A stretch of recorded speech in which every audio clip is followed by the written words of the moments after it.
Ladies and gentlemen, we meet at a grave hour. We meet at a time when the world has been reminded that a waterway is not merely geography. It is power, it is commerce, it is food, it is fuel, it is life. The world saw the Strait of Hormuz become the center of confrontation between Iran and the United States. It saw the Islamabad Memorandum of Understanding announced with Pakistan's mediation try to reopen that artery of global economy and halt a wider descent into war. The United States and Iran agreed to cease hostilities and reopen the strait, through which roughly 1/5 of the world's oil and liquefied natural gas normally transits. What was the closing of Hormuz? Let us call it by its name.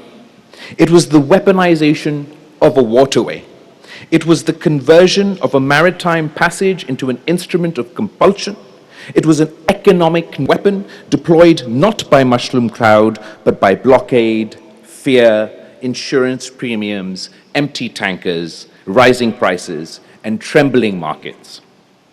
Just as no ceasefire and no peace can be achieved between the United States and Iran with the Strait of Hormuz shut, similarly, how can any ceasefire between India and Pakistan hold without the Indus Water Treaty being restored?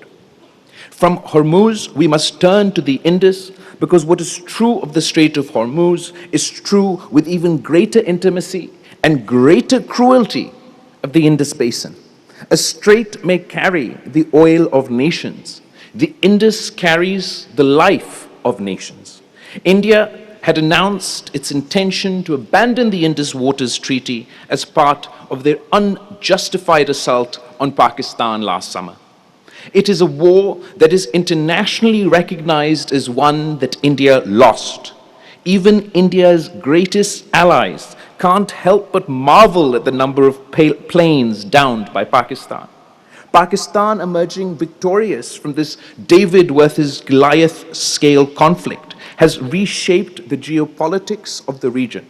The concept of propping up India as a net security provider in the region has been abandoned, and the world has moved on. However, I must caution, while Pakistan has stuck to the ceasefire, which were to be discussed, whereas Pakistan has stuck to the terms of the ceasefire, India has not. There were clear and explicit terms of the ceasefire which were to be discussed at a meeting in a neutral location where all friction points were to be addressed. We were to return to the status ante in the meantime, which would of course include India returning to its obligations under the Indus Waters Treaty prior to this dispute. It has not.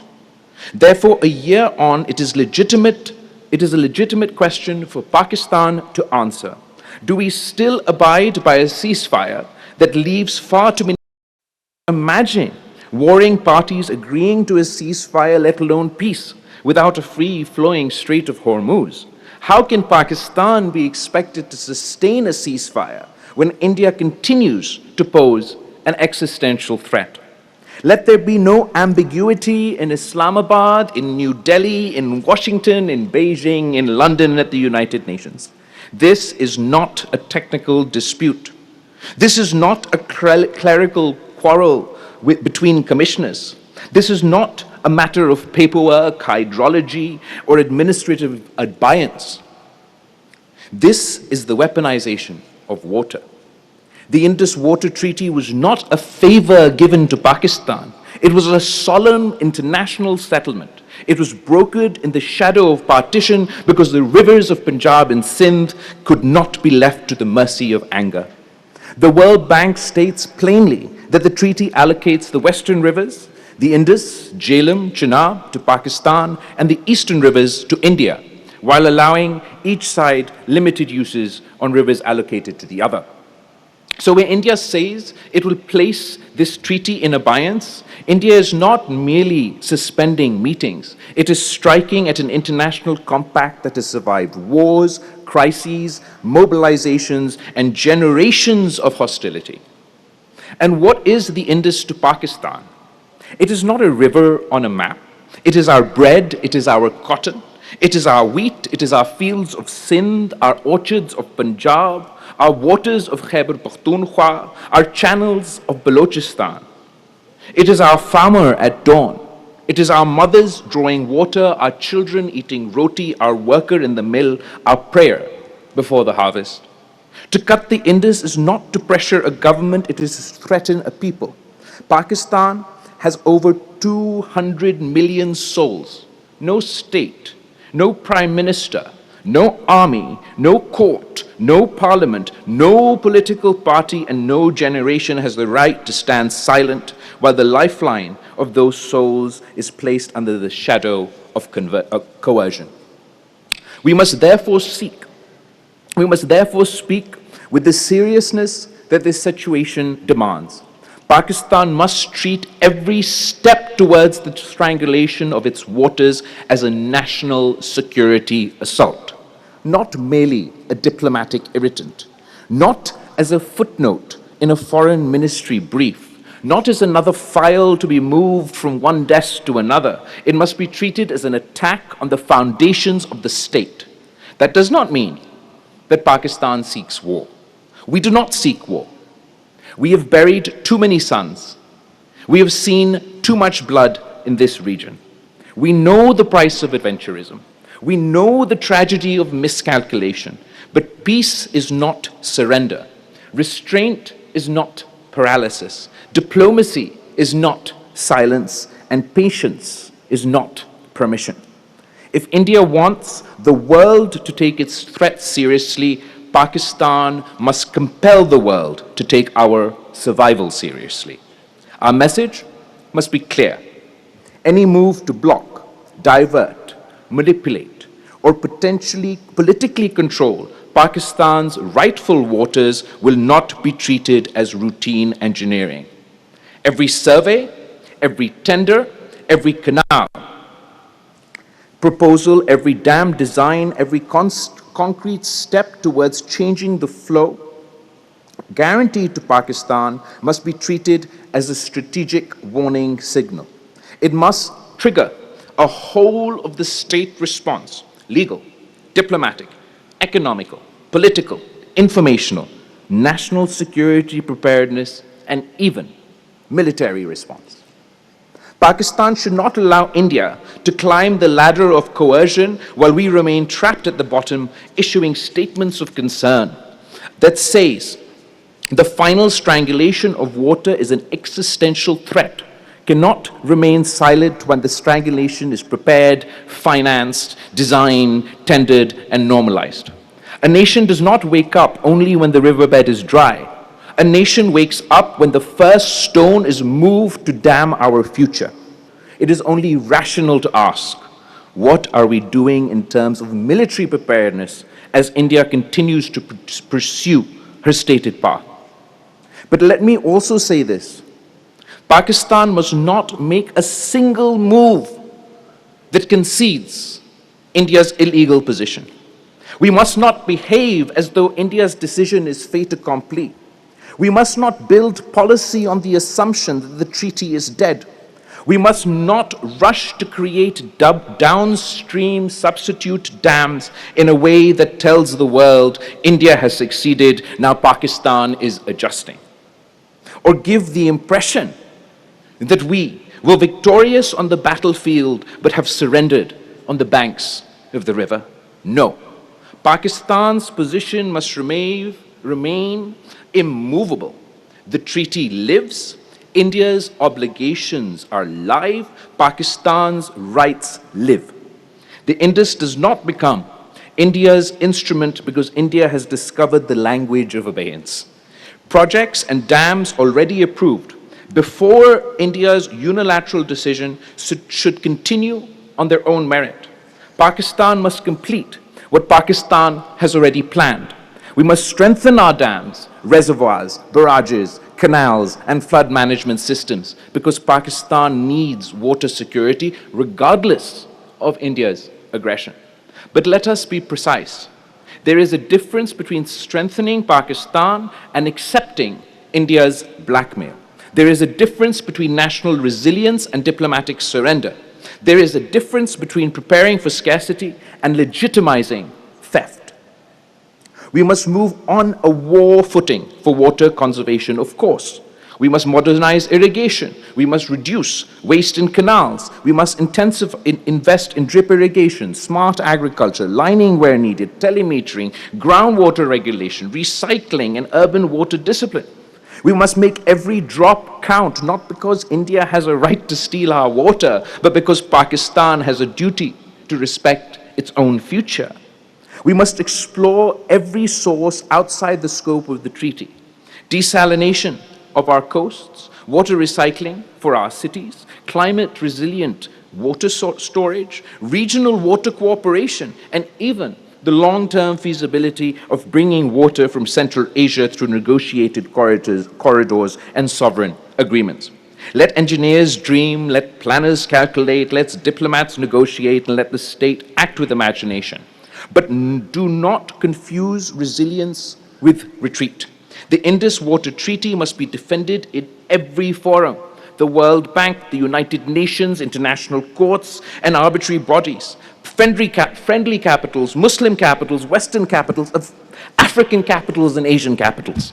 Pakistan must internationalize the principle, not merely the grievance, because the world now needs new law. International law has rules for sea. Straits used for international navigation are governed by transit passage principles, and ships and aircrafts enjoy a right of transit passage that shall not be impeded. International water law also rests on the equitable and reasonable utilization, prevention of significant harm, and prior notification of measures that may adversely affect other states' sharing of water courses. International humanitarian law recognizes that water installation and irrigation systems are indispensable for civilian survival. And the ICRC has warned that the deprivation of water as a method of warfare is strictly prohibited. Yet the age we are entering demands more. We need a new international convention against the weaponization of waterways. It must apply to maritime choke points like Hormuz, to transboundary rivers like the Indus. It must prohibit the use of civilian water dependency as a coercive instrument. It must create emergency injunctions against unilateral treaty suspensions. It must impose automatic international scrutiny on projects that threaten downstream survival. It must recognize that in a climate-stressed century, water coercion is not merely unfriendly conduct. It is aggression by other means. The 20th century feared the bomb, so the 21st century must also fear the faucet controlled by a hostile hand. And to our Indian neighbors, I say this: you cannot build greatness on the thirst of another people. You cannot call yourself a civilization while threatening another civilization's river. You cannot speak of democracy while placing millions under hydrological siege. You cannot invoke development while turning water into a weapon. The Indus is older than both our flags. It has seen empires come and go. It has seen kings, colonizers, conquerors, generals, viceroys, prime ministers, and presidents. They all passed. The river remained, and Pakistan will remain. We must understand the nature of the conflict before us. It is not confined to one front. It is not only a matter of borders. Pakistan is being targeted through proxies, through propaganda, through economic pressures, through attempts at diplomatic isolation, through hybrid warfare, through the politics of fear, and now through the politics of water. This is war by other means. When a state seeks to isolate you, destabilize you, blame you, bleed you, then threaten the river that sustains your people, You are already in a war of national survival. Whether the guns are firing every day or not, the only test is not the only test of war. The test is whether the life of the nation is being targeted. And today, the life of the nation is being targeted. So let us rise above party, above province, above faction, above the petty quarrels that have so often weakened us. The Indus does not belong to one government. It does not belong to one party. It does not belong to one province. It belongs to Pakistan. It belongs to history. Let there be unity in Parliament. Let there be clarity at GHQ. Let there be resolve in the Foreign Office. Let there be urgency across government. Let there be science in our university. Let there be sacrifice in our politics. And let there be discipline in our people. We do not ask for charity. We demand law. We do not ask for sympathy. We demand justice. We do not ask for permission to live. We assert our right to life. Pakistan must say to the world, the Indus cannot be held hostage. The treaty cannot be suspended by arrogance. The river cannot be turned into a weapon. The thirst of children cannot become the policy of a neighboring state. And Pakistan must say to India, do not mistake our divisions for weakness. Do not mistake our restraint for fear. Do not mistake our appeal to law for lack of resolve. We have survived partition. We have survived war. We have survived terror. We have survived floods. We have survived dictatorships, sanctions, conspiracies, and betrayals, and we are still here. The Indus made us patient. The Indus made us fertile. And the Indus made us stubborn. And if anyone believes that Pakistan will surrender the Sindhu, they do not know Pakistan. They do not know Sindh. They do not know Punjab. They do not know Balochistan. They do not know Khyber Pakhtunkhwa. They do not know Kashmir or Gilgit-Baltistan. They do not know the people who have lived by these rivers for thousands and thousands of years. We want peace, but peace with dignity. We want dialogue, but dialogue under law. We want coexistence, but not submission. So from this seminar, from this city, from this moment, let a message go forth. Pakistan will defend its water, its people, its treaty, its sovereignty, and its future. The world should not pretend that the strangulation of the Indus is a technical dispute. It is in public literature on Pakistan's deterrence posture. Economic strangulation has long been treated as one of the gravest thresholds, and stopping the Indus has been understood as falling within this category. Therefore, when India weaponizes water, it is not merely violating a treaty, it is pushing South Asia towards the edge of strategic catastrophe. If we see an attack on our rivers as a military assault, we must respond militarily as well. Pakistan should escalate militarily at the tendering stage, mobilize at the construction stage, and proceed to conventional conflict. And if all else fails, our waters are truly cut off. The Indus is not negotiable. The Sindhu is not for surrender. Let the world understand the danger of what India has done. No power, however large, however arrogant, however intoxicated, could impose an existential defeat upon Pakistan. And what is more existential than water? A nation may survive sanctions. A nation may survive isolation. A nation may survive diplomatic pressures. But no nation can survive the deliberate strangulation of its rivers that feeds its fields, its children, and its future. This is why the Indus cannot be treated as an ordinary dispute. This is why the suspension of the Indus water treaties cannot be treated as diplomatic theater.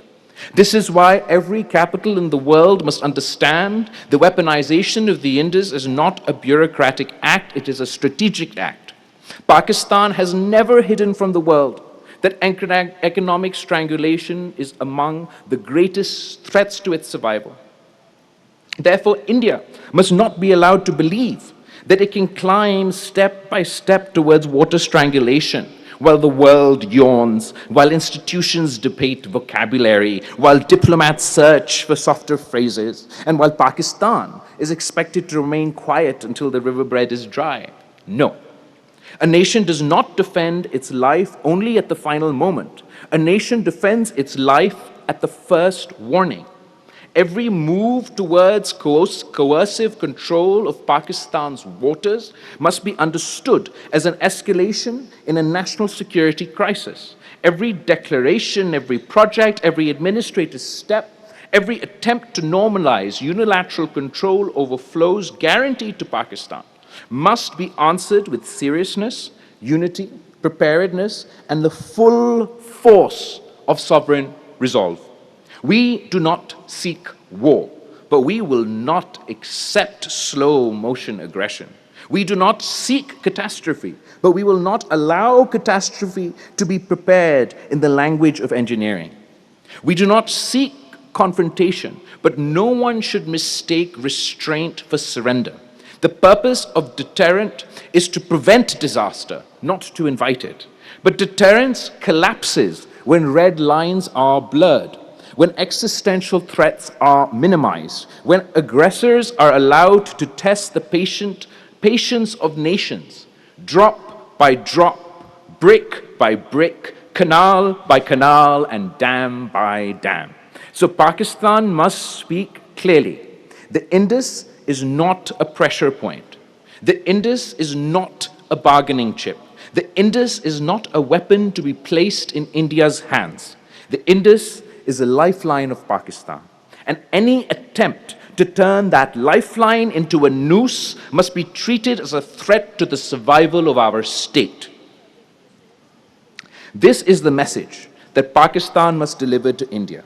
This is the message that Pakistan must deliver to the world, not in panic, not in hysteria, not in recklessness, but with the cold clarity of a people who know what is at stake.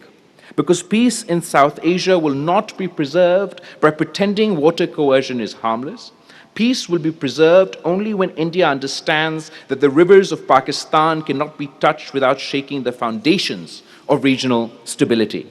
The world has learned to fear the missiles. It must now learn the fear of the weaponization of water. The 21st century may live under the shadow of water strangulation.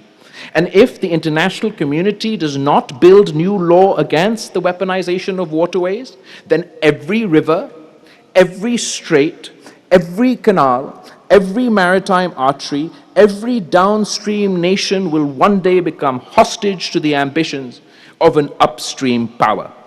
Pakistan must therefore lead the argument, not as a beggar, not as a victim, not as a state pleading for sympathy, warning the world that the path India has opened is a path towards catastrophe. The treaty lives, Pakistan's rights live, the Sindhu lives, and Pakistan will not surrender the Sindhu. If the entire water supply of a country is cut off, what is that except destruction of a nation by other means? Water strangulation destroys them by thirst, hunger, crop failure, disease, migration, and social collapse. The mushroom cloud appears in one instant. The dead river kills in slow motion. But the strategic meaning is the same. The life of the nation is being attacked. Therefore, Pakistan must not allow the world to hide behind technical language. India will call it a treaty dispute.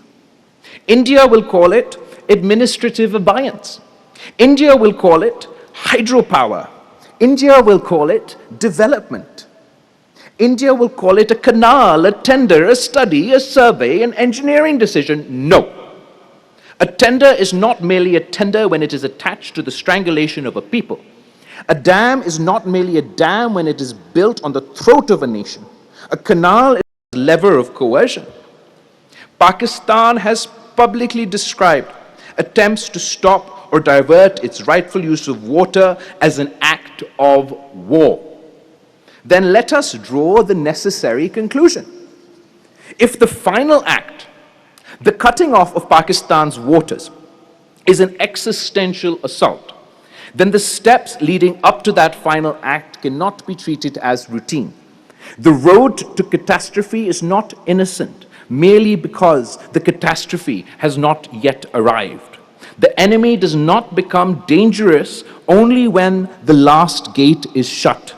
He becomes dangerous when he surveys the site, when he funds the design, awards the tender, pours the concrete, and normalizes the right to decide whether Pakistanis shall drink or not. A nation that waits until the riverbed is dry has waited too long. That is why Pakistan's response must be graduated, visible, and sovereign. India must be made to understand that there is no cost-free climb up the ladder of water coercion. Every step towards the weaponization of the Indus must produce a corresponding elevation in Pakistan's national response: political, diplomatic, legal, economic, informational, defensive, and strategic. We do not seek war, but we must recognize war when it is being prepared against us. It is reckless to tell India that it may keep advancing towards Pakistan's existential threshold while Pakistan remains confined to press releases and appeals for understanding. Deterrence fails when red lines become academic. Deterrence fails when adversaries believe he can move step by step, brick by brick, file by file, until the unthinkable becomes normal. Deterrence survives only when the adversary understands that every movement toward the red line carries consequence, risk, and national resistance. This is not a call for panic. This is a call for seriousness. This is not a call for adventurism. It is a call for clarity. This is not a call for Pakistan to abandon law. It is a call for Pakistan to make law, diplomacy, preparedness, and deterrence speak in one voice. India placed the Indus Waters Treaty in abeyance as part of Operation Sindhu. Pakistan has treated the suspension as unlawful while preparing legal action and warning that waters diversions would be an act of war. So let the world hear this from Pakistan. We will not allow India to redefine aggression as engineering. We will not allow India to redefine coercion as development. We will not allow India to redefine treaty violation as national security. And we will not allow India to place its hand on the throat of the Indus and then ask Pakistan to behave as though nothing strategic has happened. The Indus is not an ordinary river. It is the civilizational artery of Pakistan. It feeds our fields. It sustains our cities, powers our economy, and binds our federation. To threaten the Indus is to threaten Pakistan itself. And when Pakistan itself is threatened, Pakistan must respond as a state whose survival is at stake. Not tomorrow, not after the last drop, not after the world has held 20 conferences and issued 30 statements of concern. Pakistan must respond at the beginning of escalation, because that is where deterrence either succeeds or dies. The message to India must be unmistakable. You cannot suspend the treaty and expect normal relations. You cannot prepare structures of coercion and expect strategic quiet. You cannot turn water into weapon and expect Pakistan to treat it as paperwork. You cannot march towards an existential threshold and demand that Pakistan remain diplomatically polite. The world has just seen what happens when a waterway becomes a weapon. The Strait of Hormuz is called an artery of the global economy because energy flows through it. The Indus is more than that. It is an artery of national survival. If the closure of Hormuz can shake markets, then the strangulation of the Indus can shake region. That is why the world needs new international law against the weaponization of water. Whether it is a strait, a canal, a river, or a basin, a waterway that sustains civilians must not be converted into a weapon. The law must recognize that in the age of climate stress, water aggression is as destabilizing as military aggression. Pakistan must lead that argument, but Pakistan must also understand that law without power is a petition. Power without law is chaos. We need both. We need the legal case, the diplomatic case, the humanitarian case, the climate case, and the deterrence case. Above all, we need national unity. The Indus belongs to the farmer of Sindh, the grower of Punjab, the worker of Karachi, the family of Balochistan, the mountains of Pakhtunkhwa, and is the future of every Pakistani child. We build resilience because Pakistan must be strong, not because India has the right to steal. We preserve water because our future demands wisdom, not because we accept blackmail. We prepare for scarcity, but we do not legitimize strangulation. The treaty lives, Pakistan's rights live, the Sindhu lives. And any state that imagines Pakistan will surrender the Sindhu has misunderstood our history, our politics, our people, and our resolve. We are a nation born of struggle. We have endured wars and sanctions and floods and terrorism and isolation and betrayal. We are still here. As long as the Sindhu flows through the body of Pakistan, Pakistan will not bow. Let no one misunderstand us. Pakistan's deterrence does not begin when the last drop has vanished. Deterrence begins when the adversary first moves towards the strangulation of a nation. If total water denial is an existential threat, then the path towards total water denial is not innocent. A survey, a tender, a canal, a dam, a diversion, a legal fiction called abeyance, each must be treated not as paperwork, but as movement towards that strategic threshold. Pakistan must make the world understand that the Indus is not a bargaining chip. It is the bloodstream of our republic. To threaten it is to threaten the survival of our state. And when survival is threatened, all instruments of national power become relevant. Diplomacy, law, economy, public mobilization, defense preparedness, and strategic deterrence. We are not discussing irrigation. We are discussing coercion. We are not discussing canals. We are discussing the deliberate manufacture of famine, migration, economic collapse, and national paralysis. A weaponized river can destroy a country in slow motion. The life of a people is under attack. Therefore, India must be told clearly, do not climb this ladder and imagine that Pakistan will remain at the bottom. Do not move brick by brick towards our strangulation and expect only memoranda from Islamabad. Do not mistake Pakistan's appeal for international law for strategic helplessness. We seek peace but not surrender. We seek law but not helplessness. We seek restraint but not national suicide. The Sindhu is not India's weapon. The Sindhu is Pakistan's lifeline, and any attempt to turn that lifeline into a noose must be answered with the full seriousness of a nation defending its existence. The Indus is not merely an artery of Pakistan's economy. It is the bloodstream of Pakistan itself. The Indus is not a river on the map.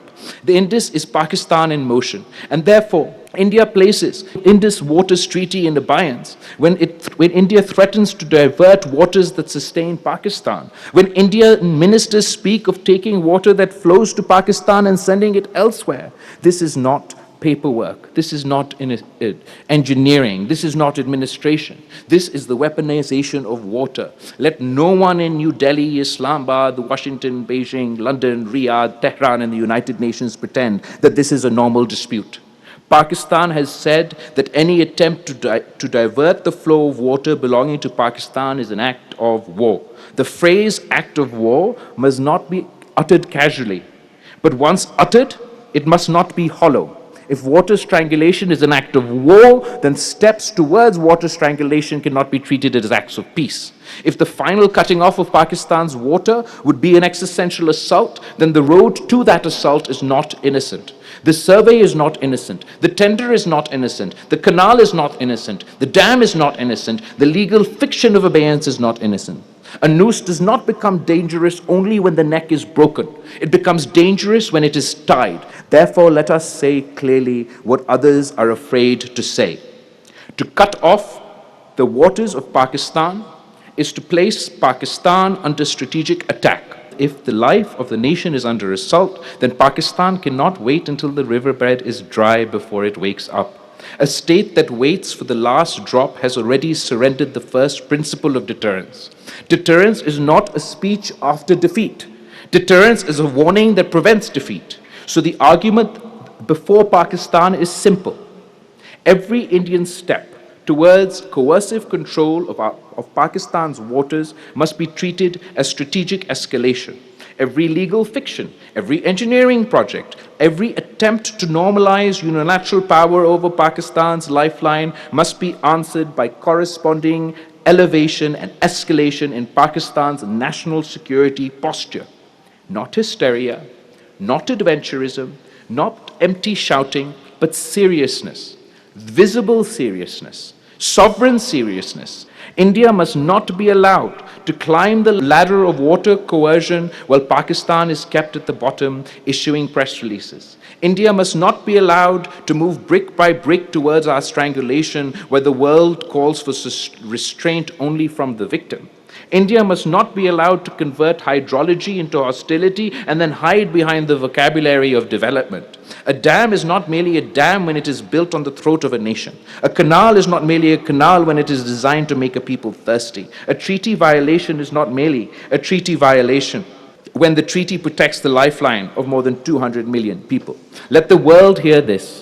Pakistan does not seek war, but Pakistan must recognize when war is being prepared against us. We do not seek confrontation, but we will not accept national suicide as the price of appearing reasonable. The international community must stop treating water aggression as a lesser form of aggression. Whether it is the Strait of Hormuz, the Suez Canal, the Panama Canal, the Nile, the Tigris, the Euphrates, or the Indus, waterways that sustain civilian life and global stability cannot be turned into weapons of coercion. There must be a new international convention against the weaponization of waterways, a convention that says no state may use civilian water dependence as a weapon, a convention that says no upstream power may hold a downstream people hostage, a convention that says no maritime checkpoint may be closed to blackmail, a convention that says water is not a weapon, a convention that says thirst is not diplomacy, a convention that says famine is not statecraft.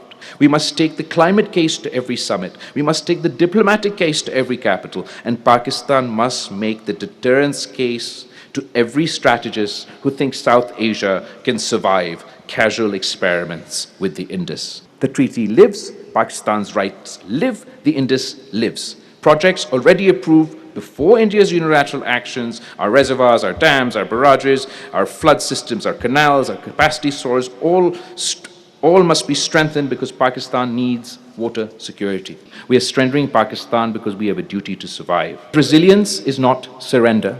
Preparedness is not acceptance. Conversion is not concession. Pakistan must prepare for scarcity without legitimizing strangulation. And let us be honest about the wider war being waged against Pakistan.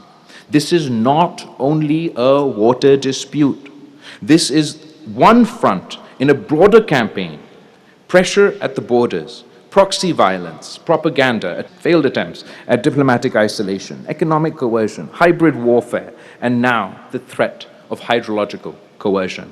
This is a war by other means. A bullet is not the only weapon. A blockade is a weapon, a sanction can be a weapon, a lie can be a weapon, a proxy can be a weapon, a river can be made into a weapon. And when the river is the Indus, the weapon is aimed at the heart of Pakistan. So let us rise above party, above province, above faction, above the smallness that has too often made Pakistan vulnerable. We do not ask for charity, we demand law. Pakistan was not created to accept thirst as our destiny. The Indus is older than both our flags. It has seen empires come and go. They have all passed. The river remains. Pakistan will remain. The Indus is not negotiable. The Sindhu is not for surrender. Marsu, Marsu, Sindhu na desu. Thank you.